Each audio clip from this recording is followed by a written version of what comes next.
Hello there. Yes, I'm still at the waterfront in Whispering Palms, where we have been having this conversation around, vision. Last week, we tried to introduce the concept, defined it, and then gave you why you need to spend time to do it. This week, as we promised, we are focusing on what steps you could possibly take that will help you in crafting a compelling life vision for yourself. And that leads me to the quote of the week, which is, "It is not what you look at that is important, it is what you see." I repeat, it is not what you look at that is important, it is what you see. That is why 10 people can be looking at exactly the same thing and they're seeing 10 different things. Why? If you remember from last week, vision is an inside job. It is from your mind. It's from within. That reminds me of a story I read some times ago of two salesmen sent at different times to an island where they do not wear shoes. The first salesperson got there and said, "Nobody here wears shoes, so there's no market here." Sent to the home office to say, "Send me my return ticket, I'm coming back." The other salesman went there and saw that everybody was walking barefooted, exactly the same thing. But what did he see? He saw opportunity and he said, "When can I get my first consignment?" That is why the hashtag for this week is freedom. You really need to let go of yourself. Forget about the challenge you are dealing with right now. Forget about those people that are overwhelming you. Allow yourself the freedom to dream, the freedom to imagine, so that when it is time to look at what you've done, then you can pick up on something and run with it. So, let's move quickly to the steps now. We have a lot to cover. Here are the 5 steps. Number 1, create space and time for this exercise. Number 2, document your ideas. Number 3, I will give you 5 questions. You get to answer those questions sincerely to yourself. Number 4, seek help. Number 5, take action. Now, let me go from the top and I come down on it again. Create space and time for this exercise. Believe me, this is not easy. Believe me, it is not on the surface. But also believe me that it is worth every ounce of energy you expend on this exercise. Why? If you go to last week, you will see the value of vision. The space and the time, if you can do it in a consistent manner that it creates a rhythm, awesome. Because you have to connect and reconnect and connect and reconnect. If you do it a particular place, a particular time on a daily basis, your reconnection process becomes easier, and then it is easy for you to pull it and extract it from wherever it is lurking right deep inside you. That's the first step. Second step, document your ideas. Document your thoughts. This is not linear. A bubble here, a bubble there, a bubble here, a bubble there. If you do not document it, you will lose it because the next time you will not even remember. So write it down. Number 3, I said you need to answer 5 questions. Hey, you got to answer these questions to yourself. Forget everybody else. Be truthful, be sincere to yourself, and you will do well to go back and check again to see how your answers are playing out. What are the questions? Number 1, what do you want?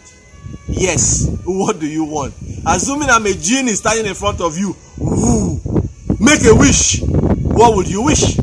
Or assume that you are now 95 years old and you have the opportunity of writing what you want your life to have been like. What would you write? Sincerely, this is the biggest question you need to answer, and this is where you need to allow yourself to dream. And that reminds me of the story I read recently of a lady called Bruni Ware, who had the privilege of working with terminally ill people. And she documented that their number 1 regret is that they never lived true to themselves, their passion, their purpose. you don't want to join that statistics. So take time. What do you want? First question. Second question, why do you want it? I won't dwell too much on this because there is an episode in the Purpose series that addresses why. Go back, watch it, and then come back here and continue. But let me point out that if you are trying to become whatever you are trying to become, so you can compete, you can show off, you can be better than somebody else, you are probably still missing the point, because your life is infinitely more significant than just competition. That's the second question. Why do you want it? Third question, what do you have? Again, not too much details. Go back to the past episodes. There is a particular video there that speaks to talents and gifts.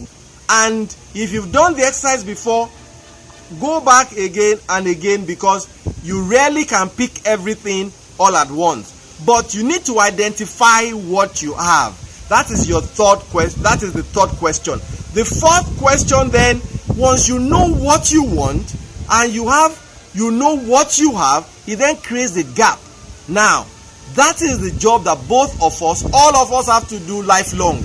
All we are trying to do is to build that bridge between what we have and what we want, one block at a time. That's all our life's purpose, waking up and making sure that we can construct that bridge. That's the fourth question. Then the fifth question is very, very powerful. What price are you willing to pay? Hey, there is always a tag on every dream. That's why I read somewhere that said, the dream is free, but the hustle, it is sold separately. You need to then ask yourself, this dream I have here, what price am I willing to pay? Because if you are not willing to pay the price, then it is hard for you to achieve that vision. Now, those are the 5 questions in step 3. Step 4, seek help. One thing that will now likely be very apparent is that you need more than what you currently have. So, find help however, whoever, whenever. It can be about reading another book, watching other videos, seeking the help of a mentor, the help of a coach. If you write to me, I'm happy to help in whichever way I can to help you make this possible and bring it alive. That's step 4. But the most important of all the steps for me is step 5. That is where the rubber meets the road. What does it say? Take action. Please say it. Take action. You can watch this video, watch the others, read books, do everything. If you do not get going, nothing will happen. Nothing changes until we change it. Nothing moves until we move them. So, it is now imperative for you to say, what action can I take now? Are you thinking about it? Let me share a few with you. Number 1, you can think about where and when can I have my own visioning session. A place, a date, a time. If you agree that now, you are moving closer. Do you have your jotter right now? Maybe you don't. Send for one. Open your drawer now, grab one. Right at the back, life design project. Start documenting. What else can you do? If you have not watched the past episodes of this video, it's a good time to make a commitment and start with one video now. What am I saying? Whatever you can do now, do it, because there is inspiration in action. I've said a lot today. I gotta go now. Next week, we are going to then take this deeper by going to the envisioning process. You think I'm saying the same thing? No, I'm not saying the same thing. Meet me next week and I will make it clearer. All the channels through which you can connect with us are on the screen. We love to hear from you, and don't hesitate to do it now. Thank you again for being here this week. Don't forget, T-Mark is still my name, and all I am trying to do is make a little difference. Thank you, and see you next week. Bye.